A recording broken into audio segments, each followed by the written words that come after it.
വന്നിരിക്കുന്ന എല്ലാ social media, all online, all promoters, all നമ്മളുടെ മീഡിയ ആൾക്കാർക്ക് വന്നതിന് താങ്ക് യു.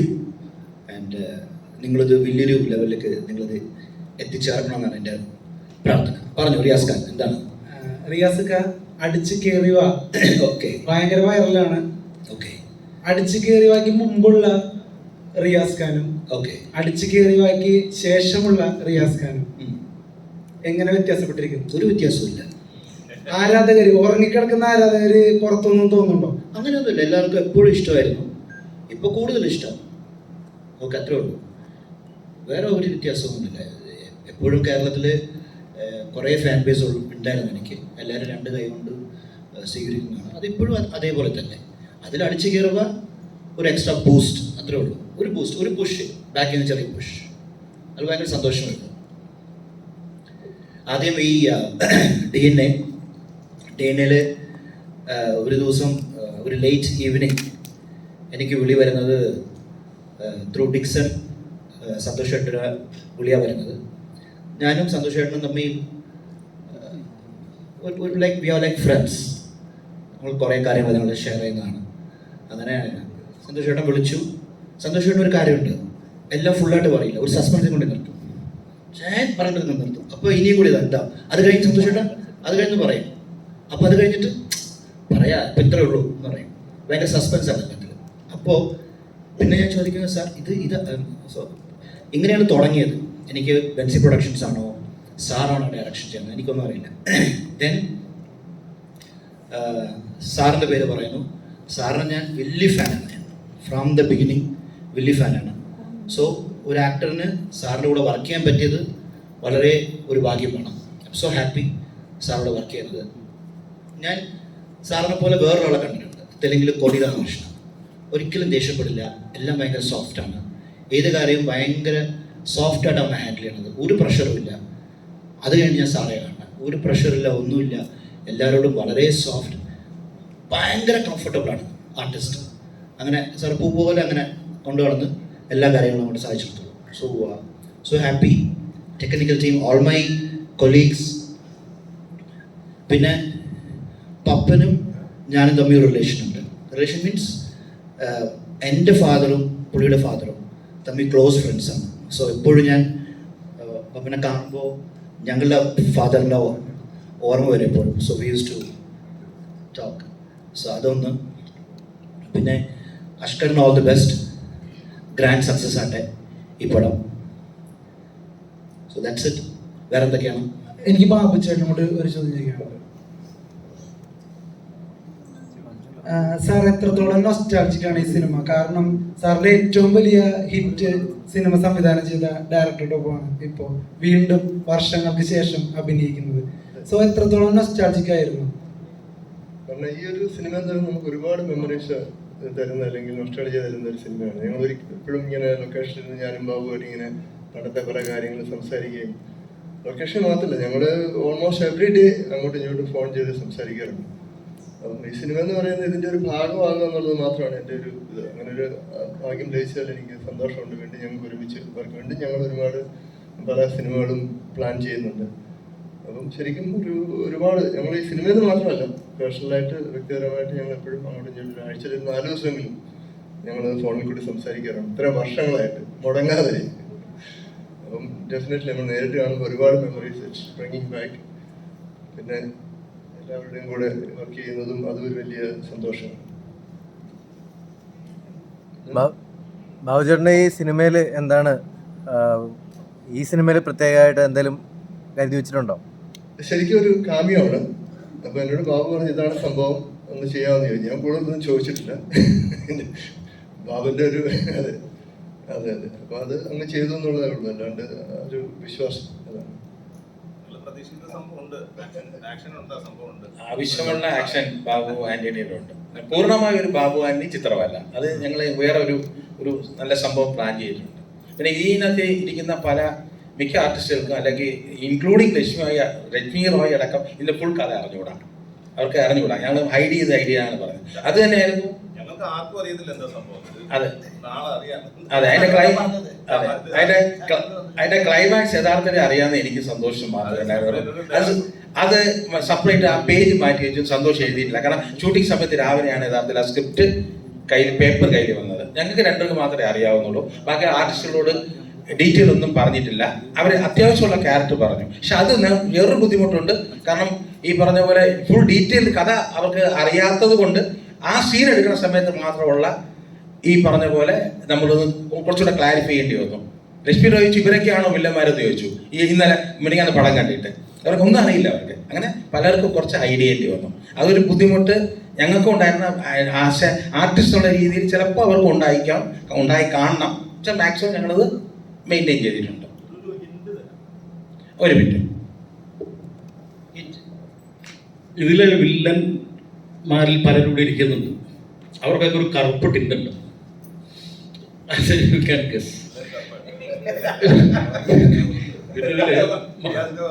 മറ്റൊരു കാര്യം എന്ന് പറഞ്ഞാൽ ശ്രീ ബാബുവൻ ഇതിന് ചെയ്യേണ്ടത് ഇപ്പം ചെയ്ത വേഷമല്ലായിരുന്നു. ഒരു ത്രൂ ഔട്ടുള്ള ഒരു വേഷമായിരുന്നു. അദ്ദേഹത്തിന് ഡേറ്റിൻ്റെ ഒരു പ്രശ്നം വന്നതുകൊണ്ടാണ് ഒരു തമിഴ് പടത്തിൻ്റെ അല്ലേ ആ പടത്തിൻ്റെ ഒരു ഡേറ്റും നമ്മുടെ പടവും ക്ലാഷ് ആയതുകൊണ്ടായിരുന്നു കേട്ടോ ഇങ്ങനെ ഒരു ക്യാമിയോ റോളിലേക്ക് അദ്ദേഹം പോയത്. അദ്ദേഹത്തിൽ പാർട്ടിസിപ്പേറ്റ് ചെയ്യണം എന്നുള്ളത് ഞങ്ങളുടെ വലിയൊരു ആഗ്രഹമായിരുന്നു. അദ്ദേഹം സംബന്ധിച്ച് വന്നു. ഇതല്ലായിരുന്നു അദ്ദേഹത്തിന് കുറച്ചുകൂടി ലെങ്തി ആയിട്ടുള്ളൊരു കഥാപാത്രമാണ് വെച്ചിരുന്നത്.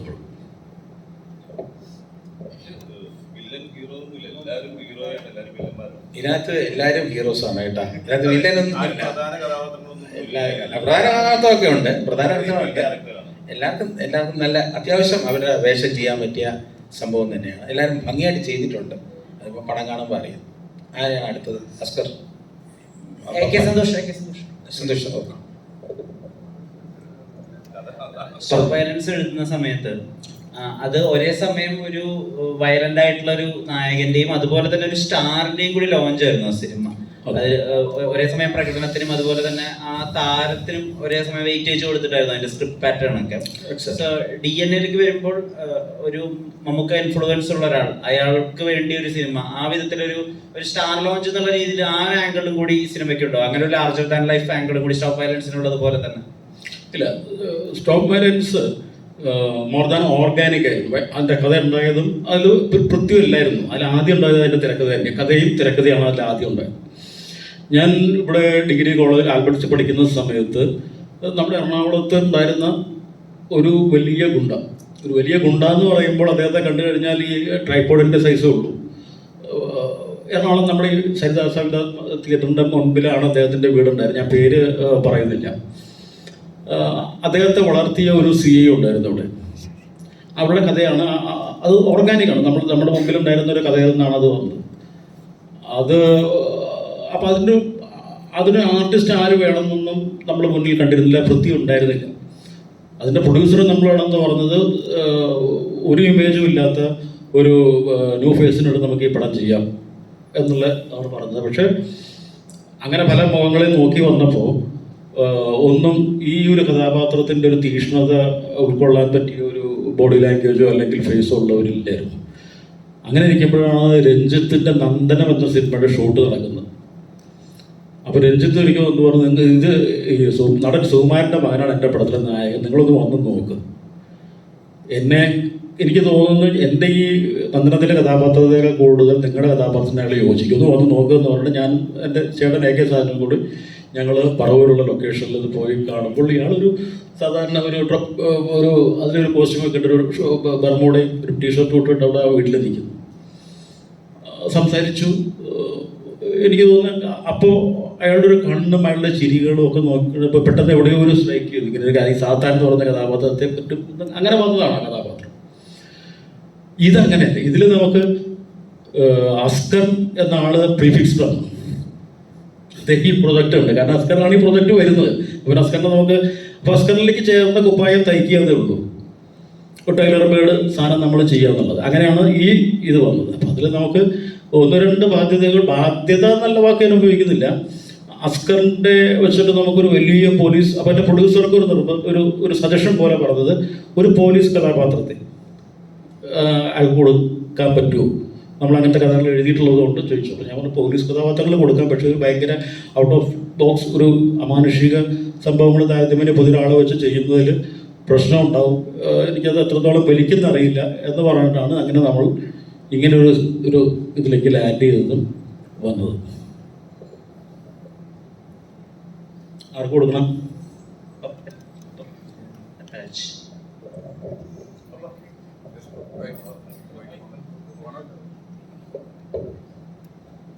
ഹലോ. ഹലോ. Hi bro. ഈ അച്ഛനൊക്കെ ചെയ്തു വെച്ചിട്ടുള്ള സിനിമാറ്റിക് മാവുകളിലൊക്കെയുള്ള ഭയങ്കര പവർഫുൾ ആയിട്ടുള്ള ക്യാരക്ടർ റോൾസ് ഉണ്ടല്ലോ. ഇപ്പൊ രാജാവിന്റെ മകനിൽ മോഹൻലാൽ ഉള്ളതുപോലെ തന്നെ അവിടെ രതീഷും ഉണ്ടല്ലോ. അപ്പം അങ്ങനത്തെ ഒരു കൈൻഡ് ഓഫ് ക്യാരക്ടർ പലപ്പോഴും നായനേക്കാൾ മുകളിലാണോ ഇയാളെന്നൊക്കെ തോന്നുന്നത് പോലത്തെ ആ അച്ഛനിൽ നിന്ന് അങ്ങനത്തെ ഇൻസ്പിറേഷൻസ് ഒക്കെ എടുത്തിട്ടാണോ പലപ്പോഴും ഒരു ക്യാരക്ടറിനെ സമീപിക്കുന്നതോ അല്ലെങ്കിൽ ഈ ക്യാരക്ടർ എനിക്ക് ഇങ്ങനെ വേണമെന്നൊക്കെ ആഗ്രഹിക്കുന്നതോ? ഫസ്റ്റ് ഓഫ് ഓൾ ഇവിടെ ഇരിക്കുന്ന എല്ലാ മീഡിയ ഫ്രണ്ട്സിനും നമസ്കാരം. ഞാൻ ശരിക്കും മൂവി അച്ഛനെ ആദ്യമായിട്ട് ആസ് എൻ ആക്ടർ ഞാൻ കാണുന്നത് കമ്മീഷണർ എന്ന മൂവിയിൽ. I was only 4 years old then. അപ്പോൾ അതിൽ ഞാൻ കാണുമ്പോൾ ഫസ്റ്റ് ആയിട്ട് വില്ലൻ എന്നുള്ള ഒരു ക്യാരക്ടറിൽ അച്ഛനെ കാണുന്നത്. So that inspired me to become a villain. എനിക്ക് മൂവീസിൽ വരുമ്പോൾ വില്ലൻ റോൾസ് ചെയ്യണം എന്നുള്ള ആഗ്രഹത്തിലാണ് ഞാൻ തുടങ്ങിയത്. 10 years back 2014. പിന്നെ അച്ഛൻ്റെ കുറേ പടങ്ങൾ ഞാൻ പിന്നെ കാണാൻ തുടങ്ങിയതും ആൻഡ് ആസ് എൻ ആക്ടർ എനിക്കൊരു മെച്യൂരിറ്റി വരാൻ തുടങ്ങിയത് not only villain, I wanted all character roles and probably hero and all that. So obviously അച്ഛൻ്റെ വില്ലൻ റോളാണ് എന്നെ കൂടുതൽ ഇൻസ്പയർ ചെയ്തത്. അഷ്കറിൽ ഈ പറഞ്ഞ മമ്മൂക്കയുടെ ശബ്ദമുണ്ട് അല്ലെങ്കിൽ രൂപസാദൃശ്യം ഉണ്ടെന്നൊക്കെ ആളുകൾ പറയുന്നുണ്ടല്ലോ. അപ്പൊ മമ്മൂക്കയുമായി അഭിനയിച്ചിട്ടുണ്ടല്ലോ അച്ഛനും ഫയർമാനിൽ ഉൾപ്പെടെ. എന്തെങ്കിലും വിധത്തിലെ ഒരു ക്യാരക്ടറിനെ സമീപിക്കുന്ന വിധത്തിലോ അല്ലെങ്കിൽ ജസ്റ്റേഴ്സിലോ ഒക്കെ അങ്ങനെ ഫീൽ ചെയ്തിട്ടുണ്ടോ? അഷ്കറാണത് എന്നെ അഷ്കറിനെ ഫീൽ ചെയ്തിട്ടുണ്ടോ? ഒബ്വിയസ്ലി ഞാൻ എനിക്ക് മാത്രമല്ല എല്ലാവർക്കും ഫീൽ ചെയ്തിട്ടുള്ള കാര്യം അത്. എനിക്ക് കൂടുതലും Ashkar voice resembles a lot Mammukada voice, and very happy to be part of this movie DNA. ഈ പടം ഡിസ്കഷൻ തുടങ്ങുമ്പോൾ തന്നെ ഒരു ഷൂട്ട് തുടങ്ങുന്നതിന് ഒരു 1 year മുമ്പ് തൊട്ട് തന്നെ ഞാനും സുരേഷ് ബാബു സാറും തമ്മിൽ ടച്ചിലുണ്ട്. So he call me for this movie. ഈ പടത്തിൽ ഞാൻ ഇതുവരെ കുറേ പോലീസ് ക്യാരക്ടേഴ്സ് ചെയ്തിട്ടുണ്ട്, കുറേ മൂവീസിൽ close to 7 or 8 police characters ചെയ്തിട്ടുണ്ട്. പക്ഷേ this is a very bold and throughout പടത്തിൽ throughout ഉള്ള ഒരു പോലീസ് ക്യാരക്ടർ ആണിത്. And very happy to be a part of this movie. Thank you.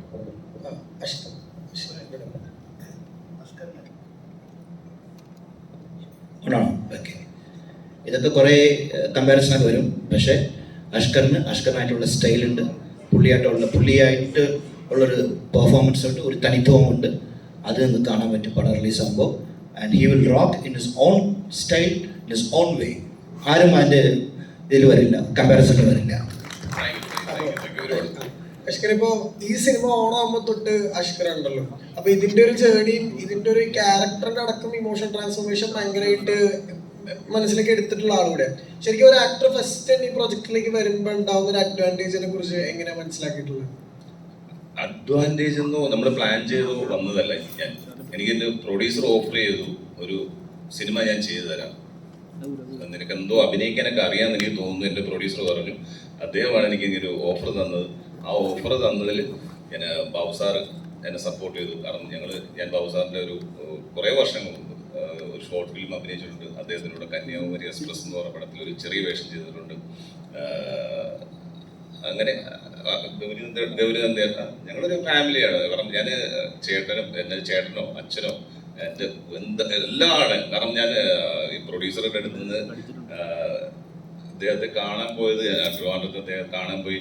അദ്ദേഹത്തോട് ഞാൻ ചോദിച്ചു, സാറേ എനിക്കൊരു സ്ക്രിപ്റ്റ് വേണം, ഒരു പോലീസ് സ്റ്റോറിയാണ്. അപ്പോൾ പറഞ്ഞ് പക്ഷേ അമ്മനെ അതെന്താ നമുക്ക് സ്ക്രിപ്റ്റ് റെഡിയാക്കാം, നമുക്ക് സ്ക്രിപ്റ്റ് റെഡിയാക്കും, ഒരു പണി ചെയ്താലോ, നല്ല പ്രൊഡ്യൂസറാണോ, എന്താ സെറ്റപ്പ്, നിന്നെ നായകനാക്കിയോ ചോദിച്ചു. അപ്പോഴെൻ്റെ കിളിയൊക്കെ പോയി, എന്നെ നായകനാക്കി ഇത്രയും വലിയൊരു ഡയറക്ടർ നമ്മൾ ഇത്ര സ്വപ്നം കണ്ട. കാരണം കോട്ടയം കുഞ്ഞച്ചൻ സിനിമ ഞാൻ വീട്ടിൽ നിന്ന് രഹസ്യമായിട്ട് കണ്ടു പോയതിന്റെ അടിയും പഴക്കവും ഒക്കെ എനിക്ക് പറയാം. അന്ന് എനിക്ക് അറിയത്തില്ലല്ലോ ഇദ്ദേഹം, അന്ന് ആ സമയത്ത് ടി എസ് സുരേഷ് ബാബു സാറാണോ അങ്ങനെ അറിയാതൊരു പക്വത ഇല്ലായിരുന്ന സമയത്ത് പോയി അടിമേടിച്ചാണ്. ആ ഒരു ഡയറക്ടർ പടത്തിൽ ഞാൻ അഭിനയിക്കുന്നു. അതുപോലെ ഉപ്പുകണ്ട പ്രദേശത്ത് കൂടിക്കാഴ്ച എന്നൊക്കെ പറഞ്ഞ സിനിമയിൽ വലിയ ഹീറോ ആയ ബാബുവിന്റെ സാറുണ്ട്. അതുപോലെ ഞാൻ ഫസ്റ്റ് റിയാസ് ഖാനെ കണ്ടപ്പോൾ ഞാൻ പറഞ്ഞത്, റിയാസ് ഖാൻ ജലോത്സവത്തിന് ഞാൻ പറഞ്ഞിരുന്നു ഫസ്റ്റ് കണ്ടപ്പോൾ പറഞ്ഞു അടിച്ചു കയറി വാടാ, എനിക്ക് ഭയങ്കര ഇഷ്ടം. ഞാനൊന്നും പറഞ്ഞില്ല, നുണ പറയല്ലോ കേട്ടോ. ഞാൻ ഫസ്റ്റ് റിയാസ് ഖാനെ കണ്ടപ്പോൾ പറഞ്ഞു, റിയാസ് ഖാൻ ഞാൻ നിങ്ങളുടെ ഭയങ്കര ആരാധന, എനിക്ക് ഭയങ്കര ഇഷ്ടമാണ് കേട്ടോ. പിന്നെ മറ്റേ ബാലേട്ട അങ്ങനെ. അപ്പൊ ഇവരെ ഇത്രയും സീനിയർ ആൾക്കാരുടെ കൂടെ അവരെ കൂടെ നമുക്ക് വർക്ക് ചെയ്യാൻ പറ്റിയല്ലോ, ദൈവത്തിന്റെ ഒരു വലിയൊരു അനുഗ്രഹമാണ്. അതുപോലെ AK സന്തോഷ് സാറിനെ പോലെ ഒരു വലിയൊരു സ്ക്രിപ്റ്റ് റൈറ്റർ, അദ്ദേഹത്തിന്റെ കൂടെ വർക്ക് ചെയ്യാൻ പറ്റി. അതുപോലെ നമ്മുടെ നായിക ഹന്ന റജി കോശി, പൂമല്ലൊക്കെ അടിച്ചു പൊളിച്ച് വലിയ നായിക. പിന്നെ അതുപോലെ പപ്പനെ ഞാൻ ചെറുപ്പത്തിലേ കണ്ടിട്ടുണ്ട്. അപ്പൊ എനിക്ക് വലിയ പ്രായമുണ്ടെന്ന് പറയരുത്, കാരണം പപ്പൻ അവർ 4 മക്കളാണ്. ഞങ്ങൾ ട്രിവാൻഡ്രത്ത് വെച്ച് ഇവരെ കുഞ്ഞിലെ ഞാൻ കണ്ടിട്ടുണ്ട്. എങ്ങനെയാണെന്ന് പറയാം, രതീഷേട്ടൻ്റെ കൂടെ ഞാനൊരു സീരിയൽ അഭിനയിച്ചിട്ടുണ്ട്, വേനൽമഴ എന്നൊരു സീരിയൽ. അപ്പൊ രതീഷേട്ടൻ വേനൽമഴ, അപ്പൊ രതീഷേട്ടൻ്റെ കൂടെ എനിക്ക് അഭിനയിക്കാൻ പറ്റിയിട്ടുണ്ട് സീരിയലിൽ. അപ്പൊ അദ്ദേഹത്തിൻ്റെ കൂടെ അഭിനയിക്കും. ഞങ്ങൾ ഒരു വർഷം ഞാൻ രതീഷേട്ടൻ ഒരു വീട്ടിലാണ് ഞങ്ങൾ താമസിച്ചത്. എപ്പോഴും വന്ന് എൻ്റെ അടുത്ത് വന്നിരിക്കും, ഞാൻ ഉറങ്ങുമ്പോഴൊക്കെ വന്നിരിക്കും, രതീഷേട്ടൻ വന്നിരിക്കും, എടാ നീ ഉറങ്ങണം, എഴുതിട്ട് നിന്റെ ഉറക്കം കാണാൻ നല്ല രസമുണ്ടെന്ന് പറയുന്നത് അദ്ദേഹത്തിന്റെ മോന്റെ കൂടെ വർക്ക് ചെയ്യാൻ പറ്റി. കാരണം ഇവരൊക്കെ ഞങ്ങളെല്ലാവരും ഒരു ഫാമിലിയാണ്. കാരണം ഒരുപാട് കഥകളുണ്ട് നമുക്ക് പറയാൻ. പിന്നെ ഇതെല്ലാം ഒത്തു വന്നത് നമ്മുടെ പ്രൊഡ്യൂസർ KV അബ്ദുൽ നാസർ സാറാണ്. അദ്ദേഹത്തിന് ഒരുപാട് നന്ദി പറയുന്നുണ്ട്. പിന്നെ നാളെ പടം റിലീസാണ്, അതിന്റെ ഒരു നല്ല ടെൻഷനിലാണ്. അല്ല, ഒരുപാടല്ലല്ലോ, 2 പടമാണല്ലോ ഒരുമിച്ച് കിട്ടിയ. IPS കൂടെ വരുന്നുണ്ട് മോനെ. ഒരുപാടല്ല, 3 പടം ഞാൻ ചെയ്തു കഴിഞ്ഞു KV അബ്ദുൽ നാസർ സാറിന്റെ പെൻസി പ്രൊഡക്ഷനിൽ. ആ 2 പടത്തില് റിയാസിക്കാരോടെ ഫൈറ്റ് ചെയ്യാൻ പറ്റി. അടുത്ത പടം വരുന്നുണ്ട്, ഞങ്ങൾ സസ്പെൻസ് ആയിട്ട് വെച്ചേക്കാണ്.